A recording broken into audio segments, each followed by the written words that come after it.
Okay, game. This is it. Let's get the ball rolling.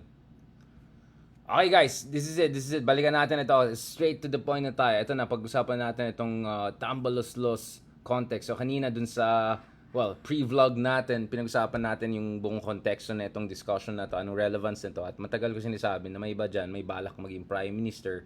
At may iba dyan may interest na magpupush tayo for a parliamentary system dahil nga about calculus about 2028 or at least based on our understanding of what 2028 could look like, alright? Medyo debatable yan. Okay, ito. Pag-usapan natin ito, mga kameta. Importante ito. Okay? This is very, very important. So, as you remember, si Alvarez was the former Speaker of the House. And one of the reasons why it's hard to forget him is because of what happened during the, if I'm not mistaken, third State of the Nation address of President Digong when nagkaroon ng legislative coup, congressional coup, na temporarily, natanggal ito si Pantaleon Alvarez, si Arroyo pumasok, and then parang nire-reverse, and then eventually si Arroyo naging Speaker of the House, and then natanggal ulit. Naalala niyo yung gulo na yan, right? During the time na yan. Now, obviously, may pakanan daw dun sa pagtanggal kay Pantaleon Alvarez ay mga tinatawag na mga Powerpuff Girls. So, alright, may mga 3 powerful women dyan, and of course, one of them is allegedly the current Vice President. Now, dito sa interview, makikita natin yung changing of alignments and realignments dito sa politika natin. This is something important because if you remember, si Pantaleon Alvarez actually endorsed Leni Robredo dun sa last year's elections at hindi niya in-endorse yung Uniteam. Probably it had to do also about that whole Powerpuff Girls and the whole coup situation. But now, medyo iba na naman yung inip ng hangin. Alright? Allies. Okay. Nakikita ko rito, hindi naman to People's Initiative, hindi to PI, di ba? People's Initiative, hindi. TI ito, TI. What is that? Tambaloslos Initiative. So are you referring to specifically who? Be specific, sir. Alam mo, Karen, kilala natin, no? Lahat yan may ambisyon maging presidente. Ang problema, kahit sa survey ng senatorial balls, kulelat.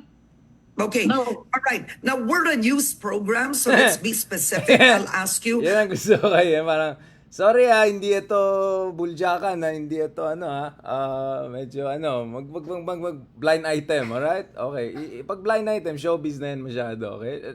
Let's go straight to the point. Are you referring to the Speaker of the House? Yes. Okay. So you used the term tambaloslos. That was a similar term used by Vice President Sara Duterte, referring to an unnamed person, right? Are you and Vice President Sara Duterte now allies? Yun. I want to ask you first directly. Are you and the Vice President now allies? We have not talked yet, no? Pero Karen, if you will ask me if I will support her, categorically, yes, I will support her. For one reason, she is from Mindanao. No matter what happens, her heart still a Mindanaon. All right. Okay. So let's move forward. So you say you haven't spoken, but you will support the Vice President. So do you believe then what you were saying is the People's Initiative? Is it a People's Initiative? And you believe it is instigated by the Speaker? Is this it? Yes, I believe so. Okay, but what proof do you have of that? It's been denied over and over by the majority. All right. Okay. So let me just go straight dun sa article and all for you guys, so para we can go into this. This is quite interesting kasi we're seeing people associated with former President Duterte. People are still close to President Duterte, and some of them were now also aligning with the daughter of the former president and the current vice president. All of them going against charter change, which is something that you will find interesting since alam naman natin pagdating sa mga DDS, sa mga supporters ni Digong, ito yung mga excited talaga na mag charter change. Ito yung mga nagsasabi na mag-charter change tayo, mala Switzerland na tayo, mala Singapore na tayo, yung mga ganyan type na, alam mo na, 'di ba? Yung parang sinabi mo pag ginaya mo pag-shoot ni Michael Jordan, nilabas mo yung dila mo, tapos nag-shoot ka, maging kasing galing ka ni Michael Jordan. Yung mga ganyan level of analysis. But anyway,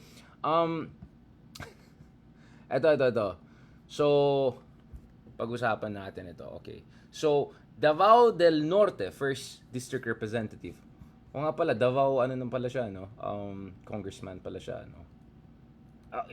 That's an interesting thing kasi may nakita rin akong post the other day na people say, pag Davao, automatically the assume is just the Duterte's there. But actually, there are many other players. Then Nograles and then may Alvarez, etc. So actually, the greater Davao region is very complicated. Tayo kasi pang Davao City lang alam natin, di ba? But the Davao politics is quite interesting. And also, Eastern Mindanao kind of politics is quite interesting dun sa mga hindi masyado nag-appreciate. Yung mga ibang Imperial Manila mag-isip. Yan, yung mga ganon. Alright? Ito. Tignan natin. So, I wanna go systematically through this, mga kameta. Kasi, this just tells you the nature of Philippine politics. Di ba? You really don't know if ang awayan talaga is ang awayan sa Pilipinas ay prinsipyo, argumento, or interest man lang. But, I find it still interesting. Alright? Even if it may be just about interest, it's still interesting. Inip ng hangin. Umiiba na naman. Okay, ito. So, Davao del Norte, First District Representative Pantaling Alvarez on Monday said na hindi siya, wala siyang tiwala dito sa ongoing efforts na amyendahan yung ating saligang batas. So, in that sense, he joins President of the Senate, Mig Zubiri, who also rejected the People's Initiative.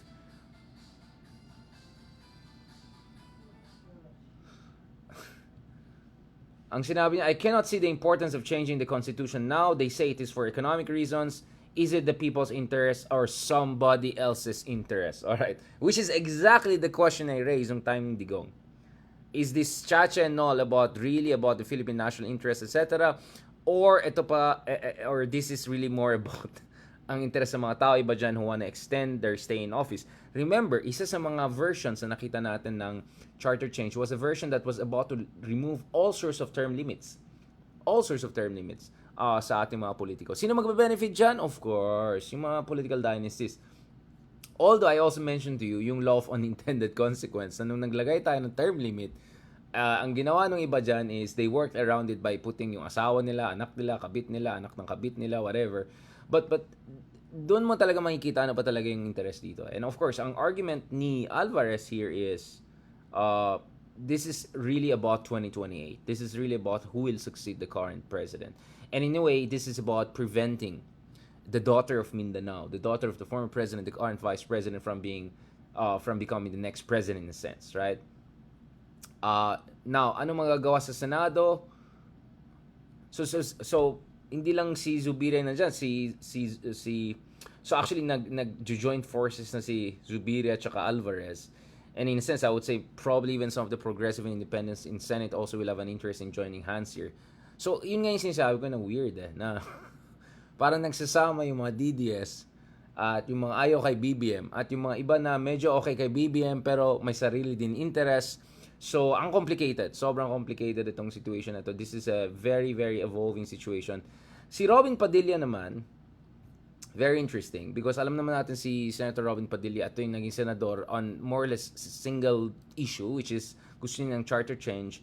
Ang argument naman ni Robin Padilla is mukhang malabo na magkakaroon ng charter change ever if we want to go through the Constitutional Convention format or any kind of format that gives Senate its due 3/4 power in determining whether we move towards a referendum and eventual change in the Constitution, right? And nilalabas ko lang tong isang kay, what's his name?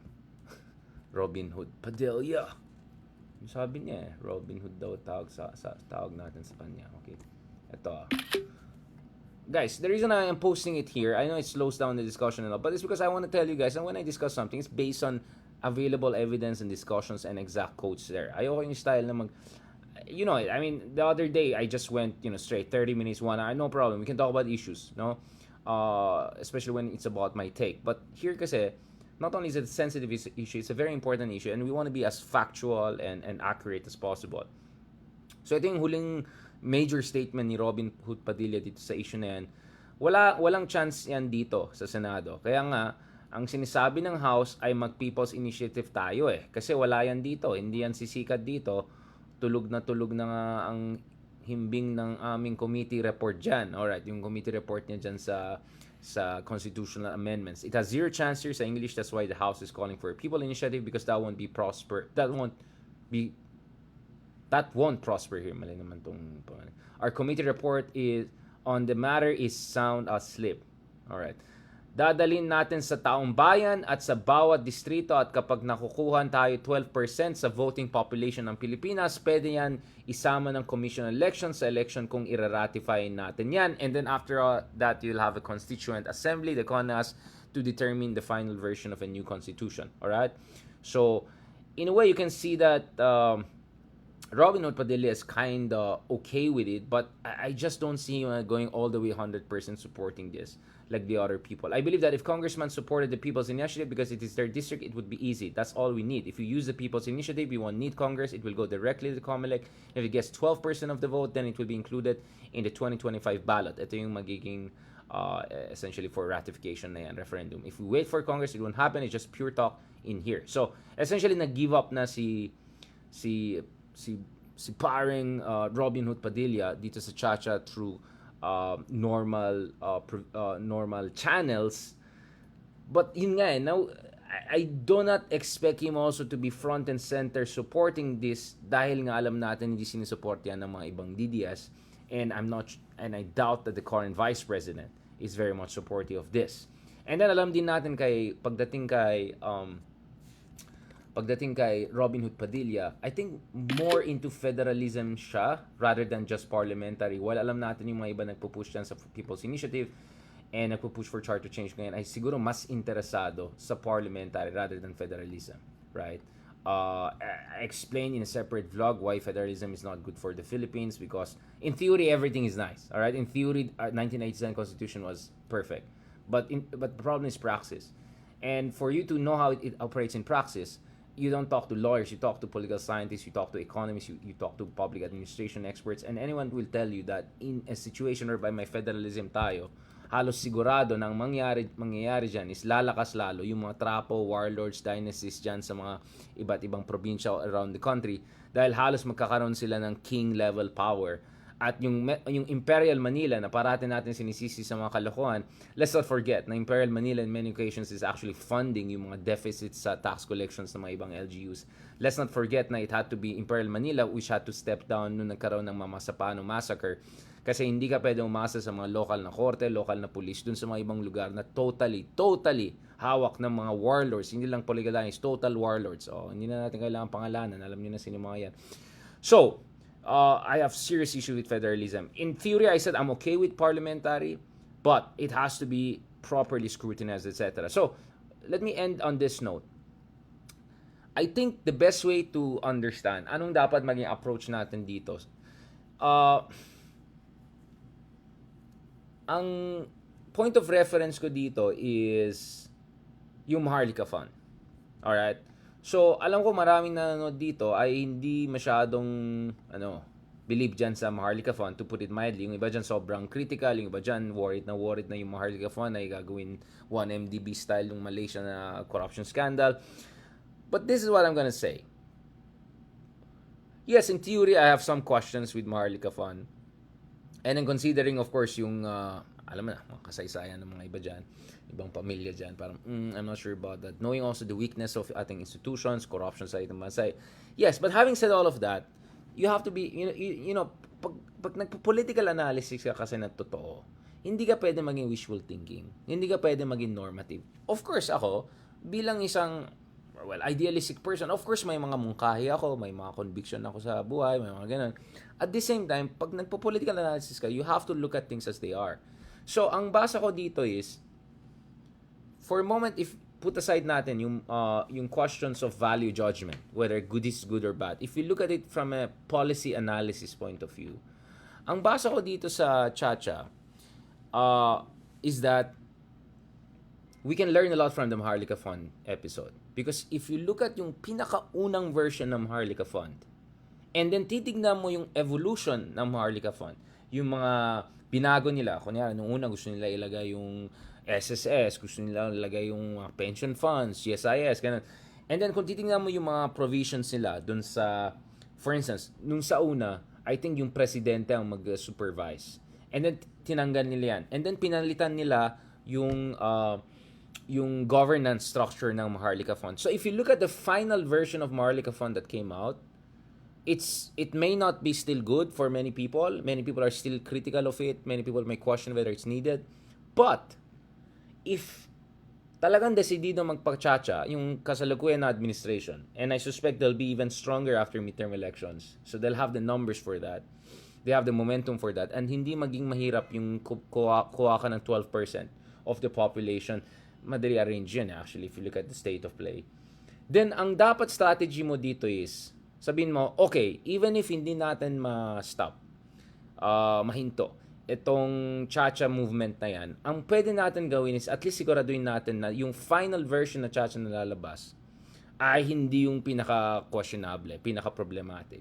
Is-scrutinize dapat yan. You have to push back against that. You have to make sure na,